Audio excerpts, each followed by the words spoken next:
to welcome everyone here, both in-person audience as well as everyone on Zoom.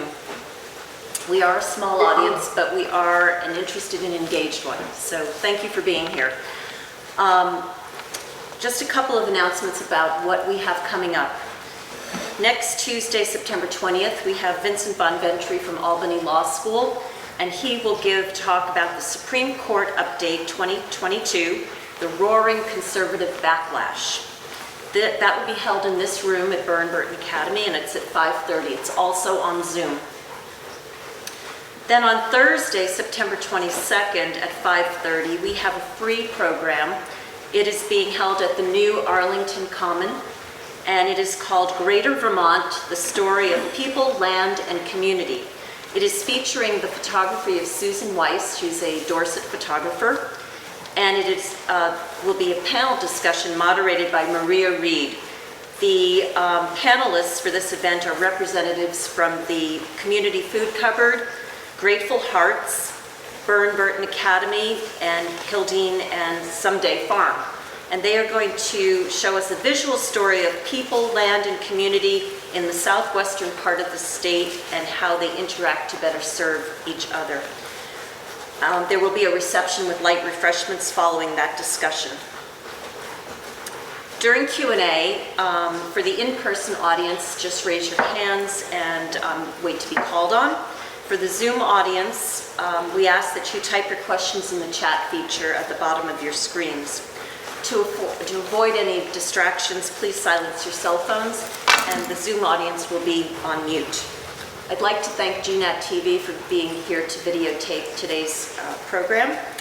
And I'd also like to thank Burton Academy for always hosting us here in this wonderful new building. Our guest tonight has been a professor in the departments of history at the University of Miami, the University of Illinois at Urbana-Champaign, the National University of Uruguay, and is professor emeritus at Florida International University. His publications, 5 books and over 40 articles, focus on Argentina, urban and family history in Spanish America, and he has been the recipient of grants from the Fulbright Program, the Social Science Research Council, and the National Endowment of the Humanities, among others. And he has given several lectures for GMALL and has served as a board member for the past 6 years. May I present Dr. Mark Schumann. Thank you, Gloria, for your kind words and introduction. And it is always a source of inspiration to note the engagement that population in this area has. And I tell our friends in Miami, Florida, who we left behind, who think that we need a psychological intervention for coming to Vermont, I remind them that civic engagement is one of the things that keeps us attracted to this place 24/7. So welcome all of you.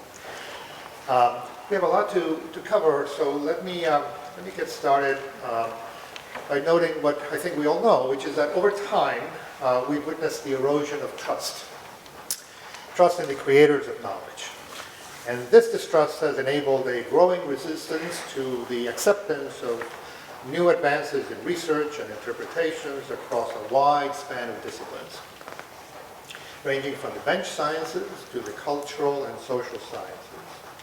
It's been a source of concern on the part of many observers, including Tom Nichols, professor at the Naval War College and a contributing writer to The Atlantic, who wrote an influential article in 2014, subsequently expanded into a book entitled The Death of Expertise. Such worrisome developments raise questions about the nature of knowledge, specifically its internal creative processes and the responses that they elicit. So this presentation explores the historical development of knowledge creation and how it reflects the underlying historical moments and their cultural and political environments. And finally, how the knowledge establishment develops and how it is toppled. We will concentrate on the 16th and 17th century, period known as the Long Renaissance, an era in the West associated with what came to be known as the crisis of knowledge. In the process of studying this crisis of knowledge, we'll have opportunities to reflect on our own contemporary conditions. I'd like to begin with a brief autobiographical note as a way of introducing one of the basic challenges that knowledge creators face. It was the spring of 1993, and as I'm getting ready to go to work, sitting at the foot of the bed, putting on my tie while watching the Today Show, at a moment when there was still some news in that entertainment show, when a commercial comes into view, I see one of these talking head commercials. It's the face of a handsome African-American man, a 30-something, telling us that only 20 minutes before, he was having a terrible throbbing headache. And he went on, was it, he says, that he no longer had that throbbing headache because he had taken Excedrin. Why, he asked us, did I take Excedrin? And he went on. Was it because in a study at a leading university research laboratory, Excedrin proved to be effective in eliminating headaches? No, he tells us. I took Excedrin because it works for me. I shouted some expletive at the television. The creators of the commercial conveyed to us that knowledge is now untethered from its creators. I know what I know. But knowledge became instead a social construct. In tonight's exploration of knowledge, I'll concentrate on the modes of its production, its internal contradictions, and the resistance it engenders. In the process of this talk, we'll see that the dynamics associated with these matters have deep and complex antecedents. The presentation is divided into 3 parts. In the first part, I will present a framework useful for understanding the nature of knowledge, including its creation and the challenges embedded in such creation. In the second part, I'll present 3 case studies drawn from the long Renaissance, the period covered by the 16th and 17th centuries, that illustrate the paths taken by participants in the development of and resistance to knowledge. And in the third part, I'll address the concerns over the corrosion to the social fabric that potentially ensues from the fragmentation of shared beliefs. It may strike us as ironic that the distinctions between knowledge creation on the one hand and knowledge acquisition and consumption on the other have been complicated by the technology-enabled democratization of and expanded access to information. This democratic expansion raises a complicated set of questions regarding the paths that knowledge takes from its creation through its transmission. To try to understand the notion of an epistemic crisis, a crisis of knowledge, which is capable of undermining political agency and institutional legitimacy. I'll endeavor to explore the dynamics of such a crisis by peering into its inner workings, and I'll start conveniently with the metaphor used by Vice President Al Gore in the early 1990s, the information superhighway. 2 salient ideas were conveyed by the term information superhighway. First, significant enhancements in the volume of and access to information. And in the process, information was democratized and its ownership was subverted. And second, transmitted information expanded its reach to the citizenry. Unfortunately, a good deal of that citizenry, it would turn out, would have, as in the case of our young man who had had a terrible headache before taking Excedrin, a limited regard for expertise. The transmission of knowledge and even its consumption are relatively easier than its creation. Creators of knowledge are relatively few, limited to those who meet certain conditions. 1, they must have the intellectual disposition towards a specific type of discipline. 2, they have to have availability of experiential paths along the way. 3, they must possess the material means. And 4, they have to have a community of peers. And together these features represent the foundation for the possibility of knowledge creation. So let's explore the dynamic nature of knowledge creation so that we can unveil its innate and organic contradictions. And by this I mean that we will see how, when established knowledge is challenged by new theories, methods, and findings, the challengers are met with resistance. And then that interplay between novel theories, methods, and findings on the one hand, and resistance on the other, can lead to major crises. A crisis of authority, a crisis of faith, a crisis of certainty, a crisis of belief. Underlying the sociology of knowledge is the notion that innovation, the creation of knowledge, cannot be detached from its surrounding institutions or social settings. In other words, that intellectuals as a social group are historically engaged with the structures that surround them, including social institutions and educational institutions such as academies and universities. And the nature of this engagement is capable of both encouraging and depressing knowledge creation. Along with social and educational institutions, other dimensions play important roles in the development of knowledge creation, including geography, technology, proximity to markets, and the political leverage exerted by powerful individuals and institutions alike. Karl Mannheim, the noted 20th century German sociologist, identified our knowledge of human thought as a historically sequenced developmental process. In other words, it matters both to culture and knowledge how they are socially constrained. And equally important is how knowledge is attacked, because historically intellectual work is conditioned to the moments in which knowledge is shaken, advanced, and resisted. As historian Stephen Shapin summed it up, there is as much society inside the scientist's laboratory as there is outside.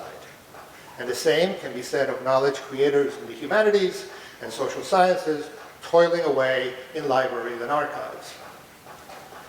Mannheim also pointed out that the organic process behind the evolution of thought incorporates abrupt developments.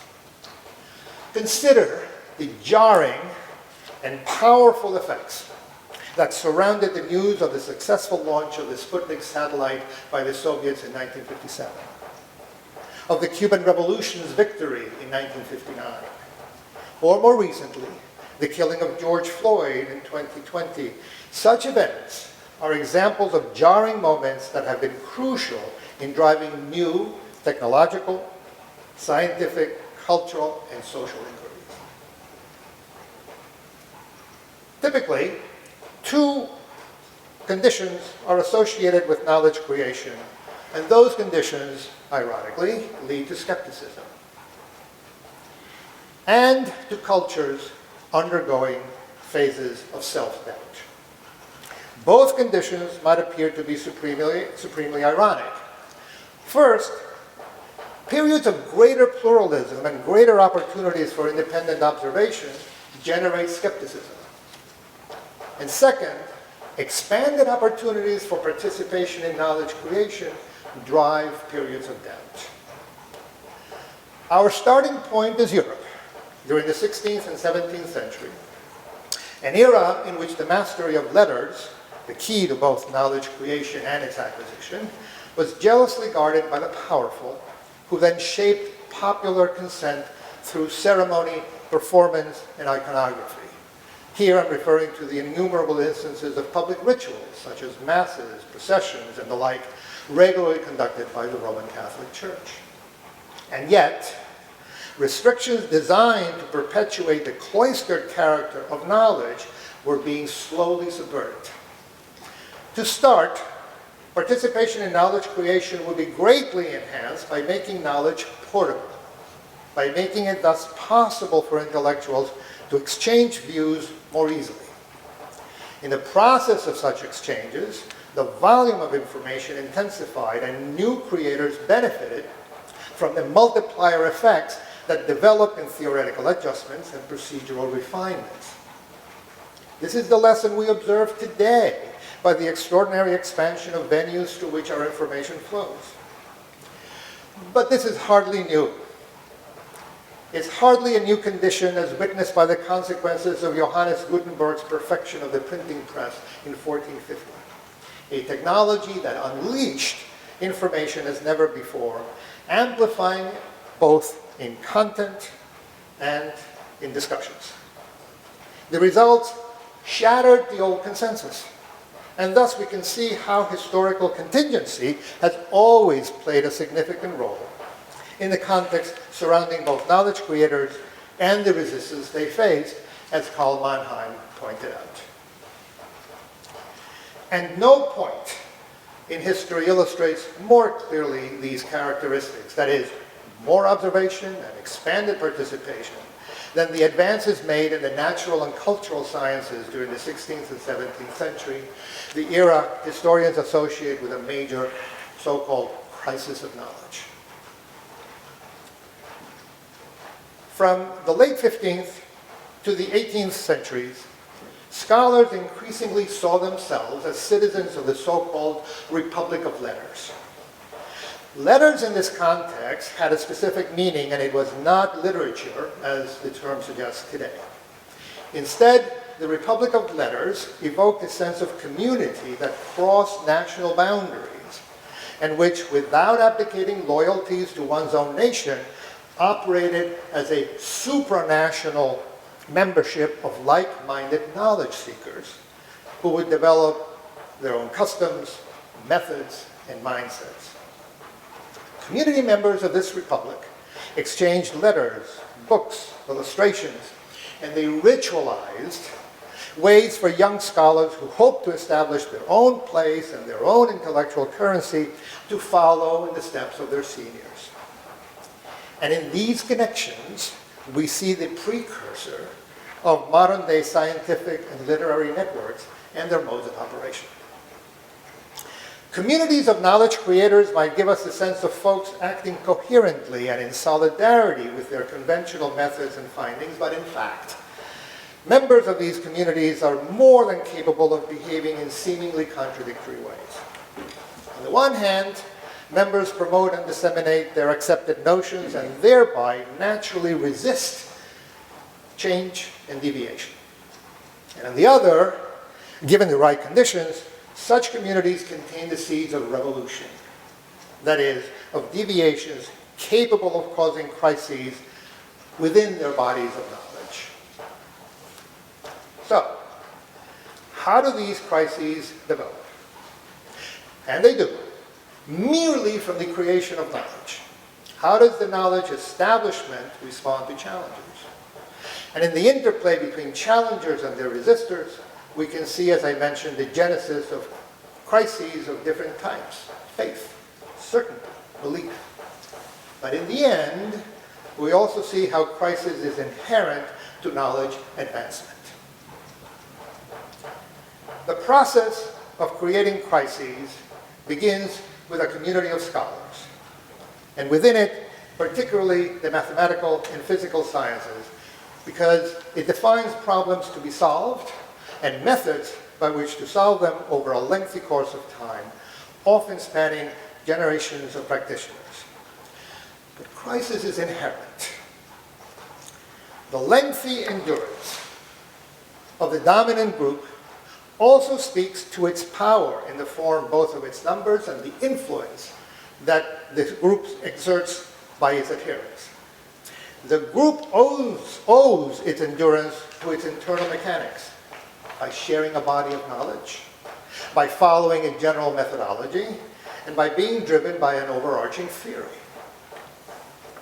At the same time, the group normally leaves open problems that are not yet satisfactorily explained or entirely resolved. And that's because no problem can be completely explained and successfully addressed. These features, a shared worldview, along with a commonly held scientific approach based on accepted theories and available instrumentation, but open-ended enough so as to invite questioning are the characteristics of what Thomas Kuhn, the historian of science, famously defined as a paradigm, the term we use a lot today without necessarily knowing what shapes it. Knowledge undergoes crises because knowledge by its nature is not static. A moment comes when the open-ended nature of knowledge, in which issues are not and cannot be entirely resolved or fully accounted for, invites people to continue to explore them, perhaps using different technologies or different instrumentation.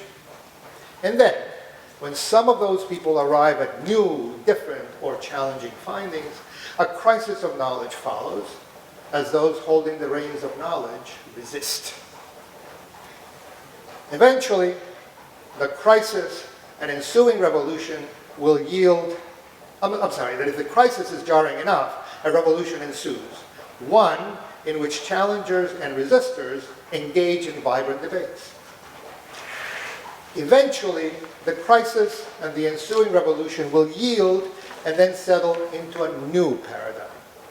If the new findings meet two criteria. One, they prove to be sufficiently significant, and two, the revolutionaries gain sufficient adherence. And it is here then that the revolution resolves into a paradigm shift. And this process, given enough time, is then repeated. These are the dynamics that course through the 16th and 17th centuries, when we can observe some of the early examples of paradigm shifts. Case studies in a period beset with extraordinary and seemingly pervasive crises. For centuries, Christian thought insisted on that God's creation, earth, and all its contents held steady, constant, and were placed centrally, both in the liturgy and in its views of the cosmos. Those views were informed by the knowledge imparted initially by Aristotle and then reinforced by Ptolemy in the 2nd century of the Common Era. Now, let's take a look at 3 studies during the long Renaissance in which long-established knowledge was challenged. They involve the cosmos, the contents of humanity, and the scope of popular understanding. Aristotelian thinking held that there was a distinction between the physics of the heavens and the physics of the earth. The earth, along with the region between the earth and the moon, were subject to change, which was easily observable. It rains, it snows, there's sun, there's cold, there's warm. But the sun, stars, and planets obeyed different physical rules. Their domains were unchanging and devoid of imperfections. The motion of heavenly bodies was continuous and circular, with the circle being considered at the time to represent ultimate perfection, another of God's creation. What about comets and their motion? Well, comets were accounted for by being located either in the Earth's atmosphere or at least below the moon. So that's changing, and it works. Furthermore, the prevalent belief was that the sun was immaculately and immutably perfect, and thus spots could not possibly be on the solar surface. In broad outlines, Aristotle and Ptolemy presented the geocentric model of the cosmos, the Earth-centered cosmos. The 16th century Polish humanist intellectual Nicolaus Copernicus had no intention of proving Aristotle's views wrong, so much as to apply mathematical calculations to his observations that the motion of bodies, such as the Earth, along with other planets, revolve in a single system around the sun and not the other way around. This became the basis for the heliocentric, heavens-centered model of the cosmos. The heliocentric model gained strength from the results of mathematical calculations that indicated that if one followed the Aristotelian and Ptolemaic geocentric model, orbital bodies would inevitably crash into each other because their orbits would intersect. We thank Copernicus for that. He published his findings in 1543 at the behest of Pope Clement VII. It stirred little controversy, partly because Copernicus made little of his discoveries, and partly because of the protection provided by Pope Clement's sponsorship. And in the end, the Aristotelian and Ptolemaic geocentric view that the Earth as God's creation existed at the center of all celestial bodies did not undergo a crisis of knowledge. The Aristotelian paradigm would continue to hold sway in an intellectual environment powerfully dominated by the Catholic Church's brightest minds. But when Galileo Galilei, arriving at similar conclusions as Copernicus, but using more sophisticated instrumentation and mathematical calculations, published his work in 1632, matters took a different turn, and not so good for the Italian, who, unlike the demure and shy Polish predecessor, had been a full-throated promoter of his discoveries. For example, he hustled every member of the Venetian Senate up to Campanile to observe merchant ships on the ocean outside the city through the telescope he had invented. Not a shy boy. As Galileo pointed skyward, his improved telescopes increased magnification about times 30. Spots on the sun's surface became visible, leading him to publish his observations and to draw conclusions from them. In the end, his conclusions regarding celestial bodies came to the attention of the Italian Inquisition, where he was summoned, tried, and sentenced to recant. Ultimately, he was led to an enforced and an uncharacteristically private life to the end of his days. Nevertheless, this time, crisis ensued. Why? For Galileo, observations were not enough. His arguments carried a much, much bigger threat. Specifically, Galileo argued that it was illegitimate to take the sun's perfection, long an unquestioned fact, as an undoubted premise. Instead, he noted that one must go from the well-supported observation that the spots were on the sun's surface to conclude that there might be as much imperfection in the heavens as on earth. Galileo's defense of his position regarding the sun's spots was predicated on a turn of mind that threatened the contemporary manner of thinking.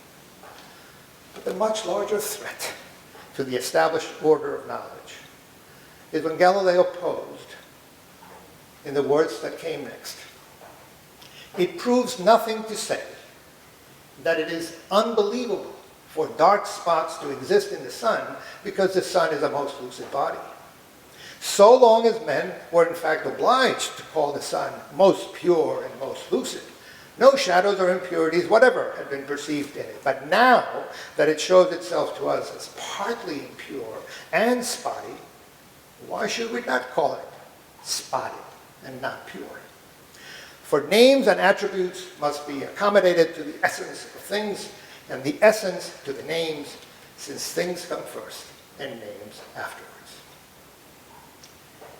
In the end, the Church could not stop cosmological investigations being conducted among new knowledge creators. Even before Galileo, the German natural philosopher Johannes Kepler had by 1619 completed observations and calculations of planetary bodies that improved on Copernicus's findings and established that planetary orbits were not circular but were elliptical. And then, in 1687, Isaac Newton, born on Christmas Day in 1642, on the same day as Galileo died, built on Kepler's observations and injected his findings on gravity to finish the job of establishing the supremacy of heliocentrism and displacing the Aristotelian and Ptolemaic geocentric paradigm. Galileo's computations, the widespread embrace of his telescope, and the use of improved instrumentation simply could not be ignored. And furthermore, debates over new findings took place in an environment of doubt, dissent, and war, extending through the religious wars that beset Europe during the 16th century and culminating with the devastation of the 30 Years' War between 1618 and 1648. In the end, the transition in knowledge and the knowledge base and worldview that moved from the geocentric model to the heliocentric model represented an early example in the process involving a paradigm shift.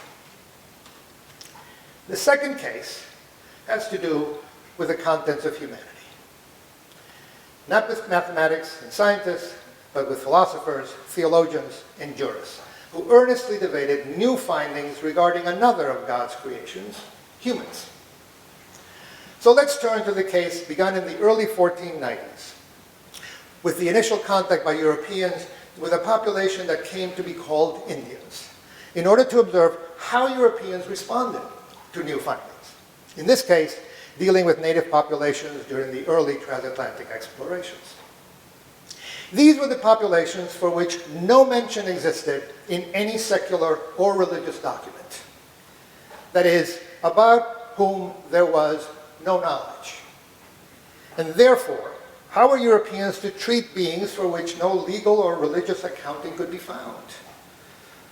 For Spaniards, who more than any other European people framed their social conduct on the basis of law, the matter of how to treat these new beings was hardly frivolous. In the absence of any biblical reference, the matter of the treatment of indigenous peoples, the subject of their own dignity, underwent years of legal and philosophical argumentation. If they were not accounted for in the Bible, did they possess souls?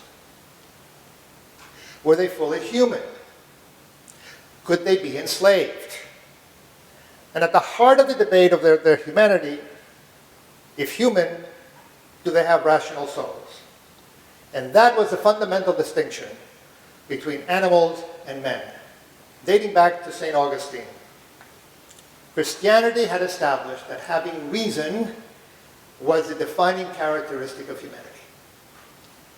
The Spanish crown was the only one in Europe to submit the question of Indian humanity to learned, that is, knowledge-based debate. Specifically, the Valladolid debates between 1550 and 1551 was the first moral debate in European history to discuss the rights and treatment of an indigenous people by European colonizers. Held in the city of Valladolid, there was a moral and theological debate about the conquest of the Americas, its justification for the conversion to Catholicism, and more specifically about the relations between the European settlers and the natives of the New World. On one side were the defenders of the Spanish settlers' right to exploit the natives in the island of Hispaniola. The settlers' principal advocate at court was Juan Ginés de Sepúlveda, a noted humanist jurist who argued that Indians demonstrated all the traits of pre-social beings, lacking in rulers, laws, or social compact. Indeed, for such advocates, the absence of these indigenous populations from any biblical references demonstrated that they were pre-Adamic, and that therefore, as beasts, they possessed no rational soul and were subject to slavery. On the other side, a group of Dominican friars, most notably Bartolomé de las Casas, argued on behalf of the Indians' humanity, and that they thus had, quote, rational souls, and were therefore subject to conversion to Christianity and salvation, not slavery. As Christians, they could not be enslaved, requiring instead dignified human treatment governed by established norms. Las Casas brought to bear plenty of empirical evidence based on his long periods of residence in the Indies and on-site observations to prove the capacity of Indians to think rationally and act in a manner suitable to Christianity. The clergy was not unified on the matter. Clergy members arguing against Las Casas were Franciscan friars, who supported the Spanish settlers, presenting arguments that insisted, based on eyewitness testimony, that Indians did not have the capacity for rational thought. The Franciscan Bishop of Avila and Regent of Castile, Francisco Jiménez de Cisneros, supported the Franciscans' claims and resisted the Dominicans' arguments.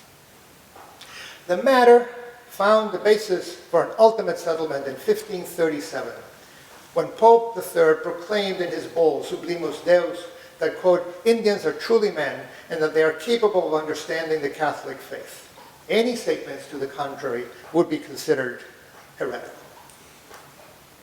And thus, as in the case of Galileo, despite resistance to new, challenging evidence, interpretations, or arguments, the body of knowledge moved away over decades from the model that had dominated classical antiquity and the medieval period to a new model in which the human race was expanded to incorporate the indigenous populations of the Indies.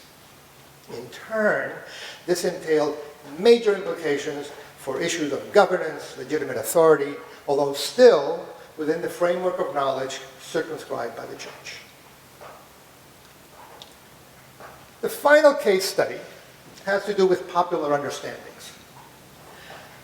And it does not involve learned men challenging established learned men, but instead challenges posed by individuals with little or no formal training in established knowledge.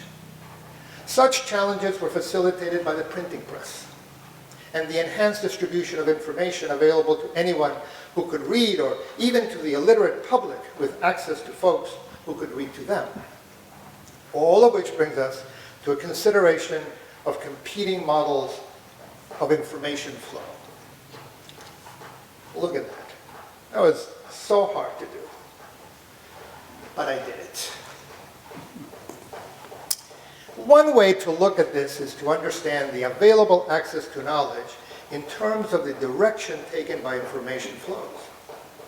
With increases in access, information would no longer be arranged vertically, that is, concentrated at the top among those who are literate and curious, and then at the bottom, all the many who would have access to the same information, as depicted in the triangular shape.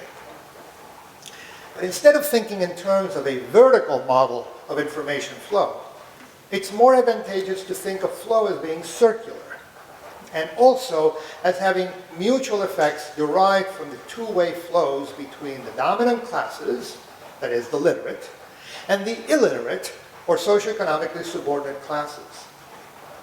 The circular model offers another advantage, and it's the one that widens the scope of our analysis by opening up to the notion that the popular classes possess their own access to information and their own interpretive skills.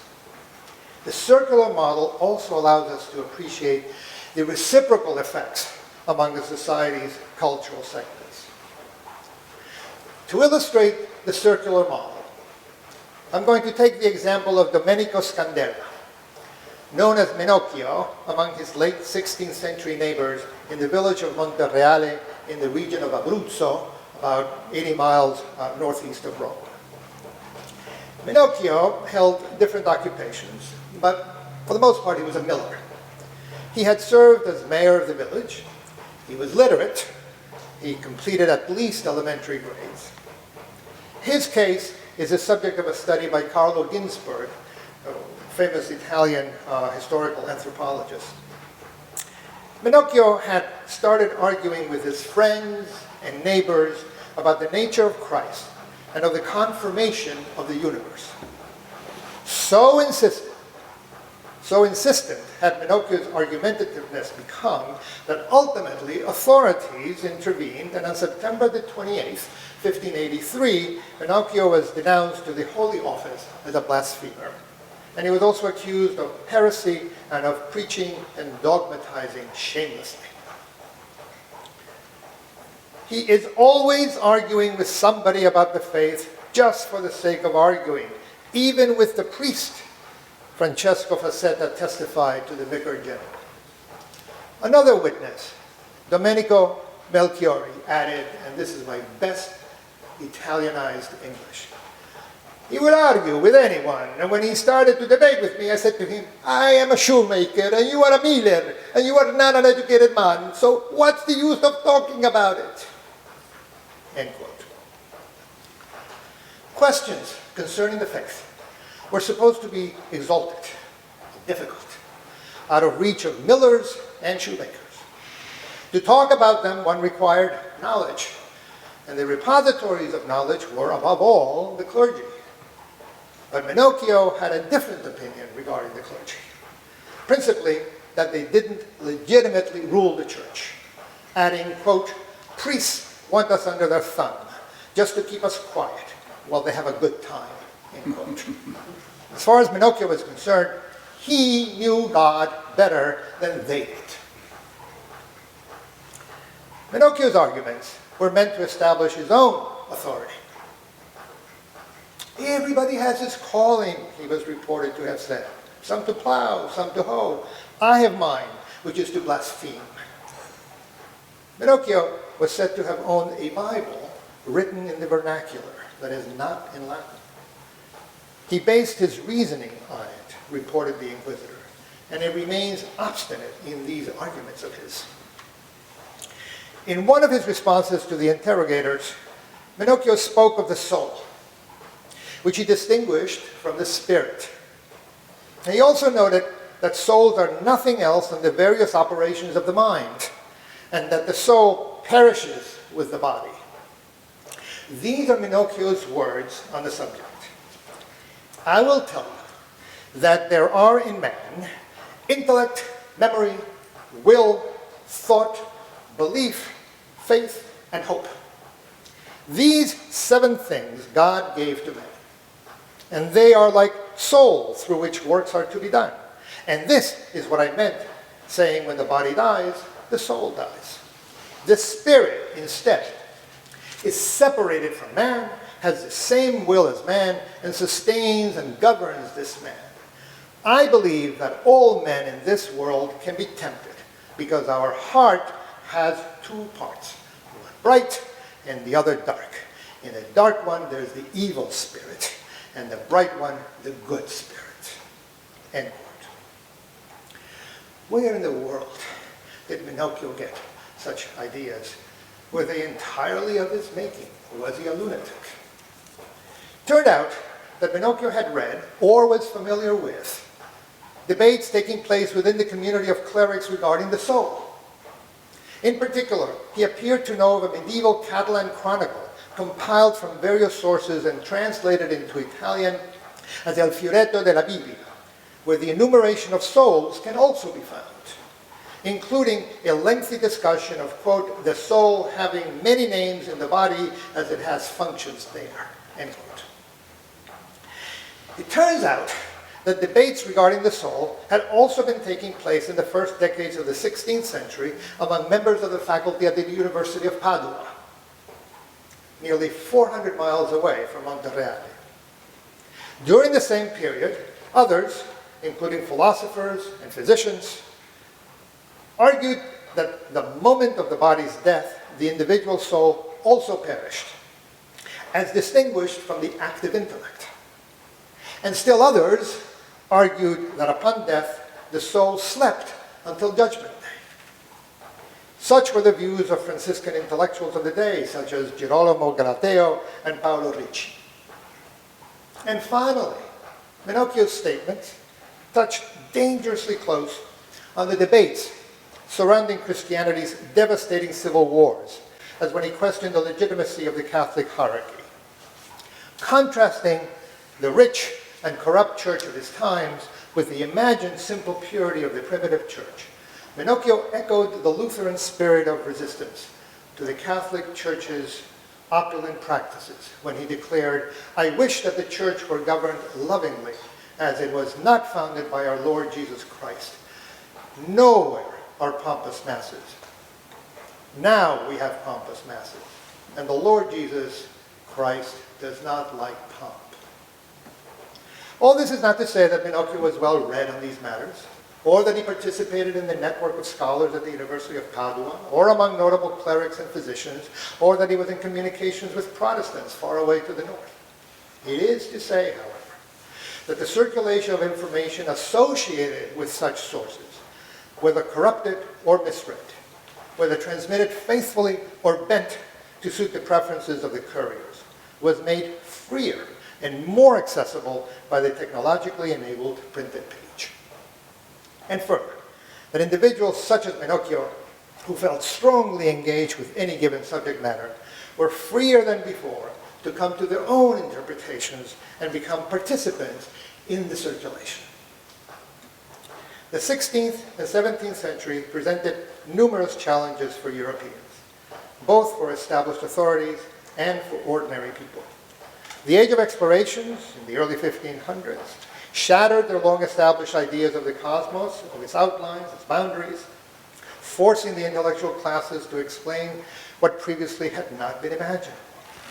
And the age of faith was shattered by Luther's declaration of every man his own priest, thereby shaking the foundations of certainty, not only of ecclesiastical authority, but also the certainties of men, women, and children, that their beliefs would keep them away from the flames of eternal hell.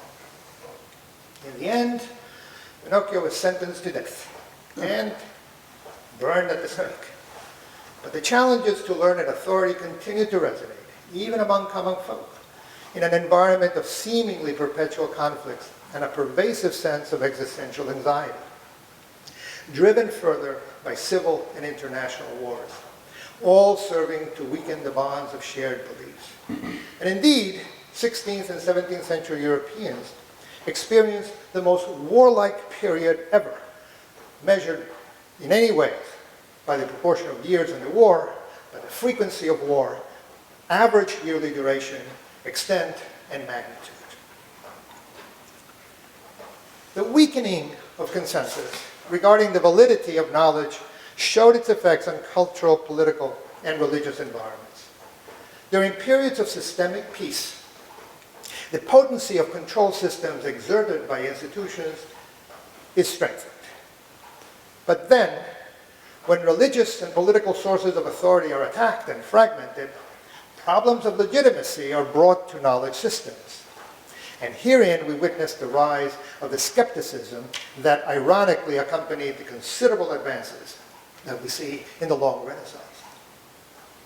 John Donne, the late 16th and early 17th century English poet, would bemoan a new philosophy that calls all in doubt. The element of fire is quite put out, and the sun is lost. And among mathematicians, the Frenchman Blaise Pascal confessed to the disorienting effects of a cosmos with no boundaries, noting the eternal silence of infinite space frightens me. At this point, change was perceived to be ubiquitous, and established knowledge systems were weakened because so little continued to be self-evident or satisfactory in the world of knowledge. And it is precisely at such moments that questioning increases from all quarters. What is proper knowledge? Who can possess knowledge? And under what circumstances? What guarantees knowledge to be true? What degree of certainty can we have? And indeed, is it reasonable to expect knowledge to be certain? The prospect of a fragmented consensus raised questions as to how to maintain coherence in a society's belief system in the context of the challenges posed by new knowledge. What mechanisms were available to ensure consensus? It is just when authority of long-established institutions erodes that solutions to such questions come to have special urgency. It is also at the point when a generalized sense of doubt pervades the public, such that existing techniques for securing knowledge are seen as inadequate. And alternative positions are considered instead, which are then urged on by a widening and widening and widening sense of skepticism. To be sure, as skepticism spread in the 17th century, it had some positive consequences. For example, it served to motivate new explorations, becoming an underlying characteristic of scientific pursuit. But at the same time, skepticism posed challenging questions for the social order, in particular, how to set limits on it, how to manage. The underlying fear was that if skepticism was not contained, not much would remain. A civil war of the mind ensued as the new scientific practitioners, the natural philosophers as they were called, who challenged the era's knowledge establishment, began to see themselves as a distinct group, separate from the larger segment of society that John Wilkins, one of the founders of the Royal Society of London, referred to as the vulgar. Wilkins meant to distinguish the vulgar from the learned. The vulgar population was considered to be limited in its intellectual capabilities because it privileged immediate impressions over thoughtful review. It favored the senses, what today we would call passions, over informed ideas. The physician Thomas Brown observed the erroneous disposition of the people, which made them credulous and readily deceived by fortune tellers, jugglers, and geomancers. That's the bonus word for the day, the word for astrologists at the time. Yet Dr. Brown's position, an early version of what would become some of the distinctions between professionals and lay people, brought its own problems. These depictions were linked to the challenges societies faced in placing sufficient trust on a methodology so as to accept new knowledge widely. There was a growing realization that promoting fresh knowledge was important to the well-being of society. And over time, the educated and political elites began to recognize the importance of the public, a notion that would gain currency later on in the 18th century. And in addition, knowledge came to be seen as a means of promoting civic values, as a means to social virtue. Increasingly, gentlemen were being urged to furnish their sons with knowledge useful to civic life. Knowledge, which in previous times had been the privilege of the cloistered, was now a public aspiration for independent creators. And it became increasingly recognized that the availability of knowledge to be consumed intellectually and to be put to use practically was becoming an obligation of the state. In the midst of this intellectual turbulence, some observers feared the effects of the growing division between competing populations, all claiming knowledge. Francis Bacon, Lord Chancellor of England and court counselor to both Queen Elizabeth I and James I, railed against the types of knowledge disseminated by so-called schoolmen or tradition-bound university trainees who continued the practices of medieval scholasticism. He identified what he called the distempers found in the bodies of these types of knowledge, all of which failed to contribute to the welfare of the state. Bacon's distempers were linked to the prevailing modes of learning, and here he identified three modes of undesirable learning: fantastical learning, contentious learning, and delicate learning. Fantastic learning involved what today we would call pseudoscience, a collection of ideas lacking real or substantial foundation, professed mainly by charlatans who are carefully shielded from outside criticism and who feed this information to audiences of true believers. He was thinking, for example, of astrology, magic, alchemy. Contentious learning was Bacon's way of characterizing the leftover medieval traditions involving intellectual endeavors in which the principal aim was not new knowledge or deeper understanding, but instead endless debates that were valued for their own sake. How many angels dancing on the head of an eagle? Bacon used the term delicate learning derisively to identify the new humanism that was concerned with the revival of rhetorical embellishments in the style of Cicero, along with the parroting of the classical prose style. He railed against the preoccupation with the use of words at the expense of real matter, that is, with the emphasis of style over substance. But Bacon was especially concerned with the deleterious effects of these distempers, as he called them, particularly the ones related to the fantastical mode of learning practiced by charlatans, because skepticism had taken a life of its own. In both the humanities and the sciences, critics published fault-finding remarks about each other. Previously accepted knowledge was undergoing questioning. The intellectual and spiritual crises related to the battles between Reformation and Counter-Reformation were now leading to a crisis of truth. And Bacon was not alone. The subject of prejudice, what today we call bias, now entered into discussions regarding knowledge. How was knowledge asserted? How was knowledge presented? Pierre Bayle, the 17th century Calvinist leader and intellectual, proclaimed that when it came to modern historians, what informed him more than anybody else was his own biases, his own partiality. And even the legitimacy of long-accepted texts was now questioned. These included texts attributed to church fathers. Was Augustine the real author of works attributed to him? Were the classics really those written by Homer, Plato, Virgil, and others?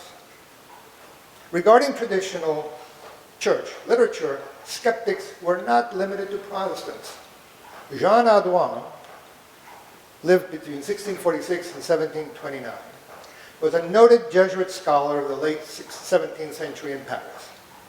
And he gained fame for his wide-ranging skeptical critiques. He presented a variety of eccentric theories about the origins of much of the period's accepted knowledge. Audouin's most remarkable theory was that all the ancient classics of Greece and Rome were bogus. The truth, he proclaimed, was that these works had been manufactured by monks in the 13th century. Audouin also denied the authenticity of most ancient works of art, coins, and inscriptions, and declared that the New Testament was originally written in Latin. You might want to think of Jean Audouin here as the Alex Jones of his day. So how did people such as Bacon propose to rein in the excesses of skepticism and its corrosive potential on the good order needed by society? By the way, Audouin's books, bestsellers in Paris, by far. Alex Jones' Money, Audouin's Printing. Their response, Bacon and his brethren, was to conceive of the control of knowledge as an instrument properly belonging to the state. Any state that abdicated its right to monitor what the community believed was putting its own authority at risk. Human knowledge, wrote Bacon, and human power meet in one. And because the promise of a reformed mode of intellectual pursuit held so much potential for social improvement, it was incumbent on the state, their argument went, to provide the means for such pursuits. The idea was taken up in part in both the continent and in England by the creation of scientific organizations that were supported to some extent by the state. The Accademia del Cimento was founded in Florence in 1657. The Royal Society of London in 1660. The Parisian Académie Royale des Sciences in 1666. All of them enjoyed some degree of princely and state patronage, as in the case of France. The Parisian Academy became well integrated with the central government. Its members received royal stipends, and royal funds were lavishly expended on its acquisition of scientific instruments. By contrast, the perennially frugal English case, the Royal Society of London received from the Crown only the parchment containing its charter. Financially inexpensive, you might say, but invaluable as a legitimating device and in many other ways. Here then, we begin to see the forging of a synthesis of two strategies responsible for laying down the path to new revolutionary modes of knowledge building that would keep skepticism within acceptable, even fruitful boundaries. First came the growing self-recognition of knowledge creators as a special group whose methods and practices stood them apart from both old sources of knowledge and from general society. And second was the creation of state-sanctioned venues for the dissemination of debates that revolved around their new foundings. Even universities were slowly undergoing new levels of vitality. In parts of Europe, the number of universities grew significantly. More than 40 of them operated in the German-speaking world by the late 18th century. And by the 1770s, academies promoting and disseminating new research projects were chartered in Madrid and within Spanish America, in Buenos Aires, Havana, and other cities. Knowledge was increasingly perceived as a public good, encompassing the use of non-institutional mechanisms for its promotion and discussion. These included private salons, coffee houses, booksellers, and discussions. They included meeting grounds of all sorts for intellectual activities in a more dynamic and expanded public square. And if you think about it just for 1 or 2 seconds, you can see that this evening's gathering here is the most recent representation of these developments, which began 3 centuries ago. Communications regarding new knowledge took place increasingly through the publications that proliferated at the time. With the aid of printing, the utility and significance of precise technical illustrations lent further legitimacy to technical and scientific findings. As the historian Alfred Crosby reminds us in his work on quantification in Western society, it is not easy to imagine the scientific revolution of the late 16th and 17th centuries, in which so much was visualized in preparation for analysis without the printed illustration. And thus, stories in gazettes or journals containing illustrations became important representations of the Republic of Letters. In the 17th century, 176 new journals were founded in France alone. These were some of the mechanisms by which the culture of knowledge creation was reproduced and extended. And slowly, the marginal position that the new natural philosophers had previously occupied, faced with challenges posed by the powerful forces such as the Catholic Church or conservative princes, yielded to a generalized public acceptance and respectability. By the second half of the 17th century, interest in natural knowledge had spread beyond the traditional confines that had previously found protection by an insular Catholic Church. Now, creators of knowledge were coming from outside the church, detached from old restraints. Their information was becoming increasingly available, facilitated by the efforts of practitioners who were free to follow their own paths of discovery and knowledge building, all the time spilling out to the general society. For example, princely courts in the continent played a significant role in sponsoring scientific endeavors, with princely families competing for status as patrons of both the arts and the sciences. Practitioners of new methodologies and designers of new instrumentation also separated themselves, and this is important, from previous generations of knowledge creators by their commitment to a very different code of conduct. In particular, they differed in how they argued. Traditional university scholastic faculty members had shown themselves immune to orderliness, deliberateness, and the rules of proper behavior in making and evaluating knowledge, reveling instead in endless disputations and wrangling typical of traditional university and scholarly life. By contrast, the Royal Society of London's Constitution expressly prohibited fellows from speaking on topics of religion or politics during meetings. Societies and academies in the continent had similar limitations imposed on their members.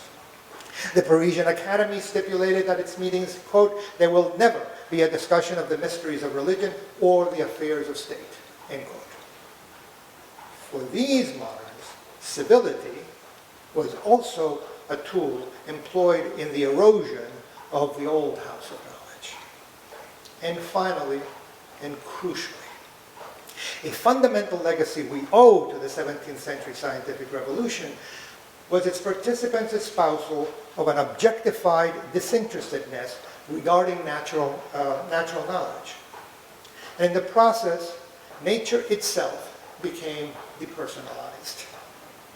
Knowledge came to be understood as dispassionate and detached from emotion and desire. This was perhaps the era's most revolutionary and disruptive mental construct. For centuries, knowledge had been driven by emotion, that is, by the passion and the belief in the unknowable. In other words, by religion, by dogma. But science now insisted on describing what is in the world, not what ought to be. And perhaps we can point to Isaac Newton, who famously displayed an absence of warmth, plenty of antisocial personality traits, and a dispassionate approach to all his work, and certainly to all those he met, as emblematic of this turn of mind. It was a turn of mind that permitted Edmund Halley to expand on Kepler's discovery of elliptical orbits of planets when in 1684 he shattered the ancient belief in the linear trajectory of comets. And instead, Halley demonstrated that celestial bodies beyond planets, such as comets too, traveled along the path of a squash circle, that is, an ellipse. The objects of natural knowledge now become increasingly separated from the objects of moral discourse. Indeed, science fails to be science if it allows considerations of value, morality, or politics to intrude into the process of investigating, creating, and validating knowledge. In this sense, the scientific revolution made the world modern.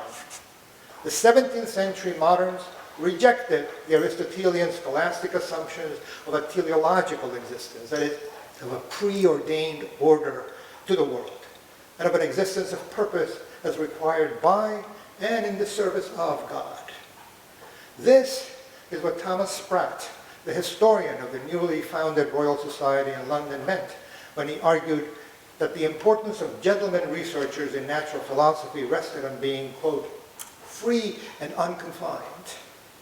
Spratt, however, did not count on the consequences. And this goes to my last point.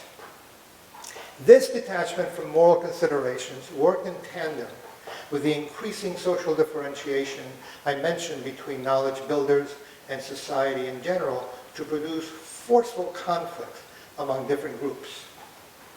Often the attacks on the legitimacy of men of knowledge were leveled on the grounds that they were deceiving ordinary people. Such was the accusation that clergy leveled against the new scholars who espoused the new ideal of detachment and impartiality. So here we arrive at the final paradox. The more a body of knowledge is understood to be objective and disinterested, the more it becomes a tool in moral and political arguments. As creators of knowledge became increasingly detached from the moral and value-laden concerns of their societies, forces within religious and political institutions have felt free to criticize such knowledge and methods, pointing to theological, political, and social implications. This has been especially so whenever such knowledge has been adopted by state authorities or by highly regarded institutions. Here I would point to debates revolving around the creation of the atomic bomb, genetically modified crops, regimens and protocols of population quarantines during pandemics, or the racialist bias of this nation's economic development starting around 1619. Today, we see all around us the effects of this paradox in the conflicts I presented, and currently in the seemingly endless circular combats involving competing actors, members of the knowledge creation communities, lay folks questioning that knowledge, religious communities, political authorities serving the interests of their own advancement, and a public either mired in doubt and confusion or propelled by militant certainty. And so I hope that this presentation has been helpful in noting the ways that we are not, after all, so special or uniquely entirely unique, and that any sense of malaise or apprehension about our own clouded certainty all have antecedents. It's not that we're condemned to repeat history if we forget it. Professional historians know better than to espouse such bromides. It is that we know that we can't help being the humans that we are. And above all, let's try to avoid facing the consequences posted by The Onion just a few years ago.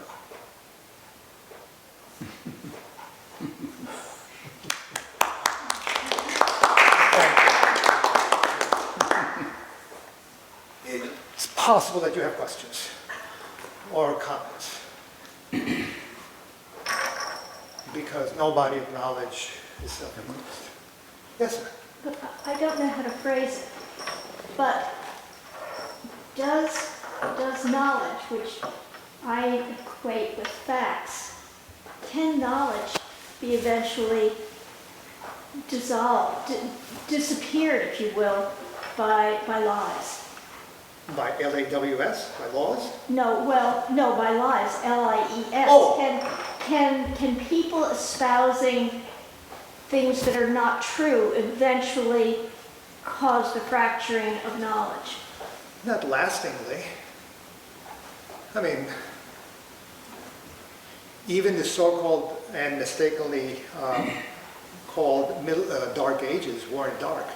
They were knowledge builders at the time, however flawed the facts may have been. But I know of no successful period in which knowledge creation has been stifled. Even in Nazi Germany, right? So what happens? Let's assume a perfect autocratic model. Let's say that the Nazis were perfect. They weren't that efficient, but let's assume. And they squeeze the scientific community into extraordinarily false ideals about genetics, right? One of the results was that it pushed out Germans who continued their research beyond the confines of that autocratic state. So I know I'm not a psychiatrist, but I think you can sleep easy. But that there are periods of repression and attempts at repression, sure, as we saw today and subsequently. Particularly when knowledge becomes a tool capable of motivating statesmen to action, right? Then knowledge becomes politicized. Ask our most famous Italian-American of the day, Tony Fauci, right? And you have an example of where a politicized environment that is highly fragmented tries to chip away. If anybody has had the entertainment value of Senator Rand Paul, right, and Tony Fauci in hearings, you will see a very good example of an agent, a self-described agent of the state, trying to stifle and overcome the facts, right, provided by science. In the end, it didn't succeed. We got him adherents, right? In Kentucky, people were applauding him. They did not succeed. Yes, but you look at something like climate change, which is not an argument that can go on forever. Ask Mr. and Mrs. Kentucky, who said, "What are you talking about?" Today, after repeated floods. They might say, "I don't know if it's climate change or not, but it's hurting." I don't know if it's climate change or not is a constellational difference from what climate change. And none of us are willing to admit we were wrong. I feel like I've known you all my life and I can say that about you.